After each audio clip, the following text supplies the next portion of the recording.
But yeah, going back to Alien. So it was I think it might have been that same day, that same night, when I watched Alien for the first time. I can't remember. It wasn't too long after that if it wasn't. And I was in my bedroom and my brothers were asleep and I just couldn't sleep. Like this was like after midnight and I kept thinking of that scene when the alien was outside the ship, you know, trying to get back in after Ripley had hit it with a spear gun, and it just like the image of the alien just being out there, in space and trying to desperately get back inside. I guess that the equivalent, the space equivalent of a spaceship equivalent of a lifeboat.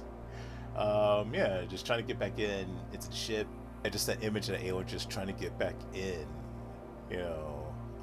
inside, to cause more harm to Ripley. I don't know, just it just freaked me out. I just couldn't stop thinking about it. I couldn't go to sleep, and I remember like leaving the lights on in my room, and that didn't help. I remember like turning on the TV in my room, and I remember what was on TV. It was Glow, gorgeous ladies of wrestling, um, and like maybe like I didn't watch that too often, but maybe like looking at this will distract me, and it didn't really help that much. I just had to basically lay there and just deal with it until the images didn't bother me anymore. And then at a certain point, like I fell asleep.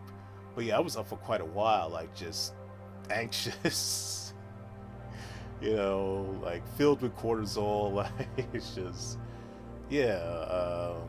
So that's, I don't know if anybody else out there had experience where a horror film like didn't scare them while watching it, but scared them after they watched it, and not through a nightmare, but like being awake by just thinking of the imagery. I don't know, but that was definitely quite an experience.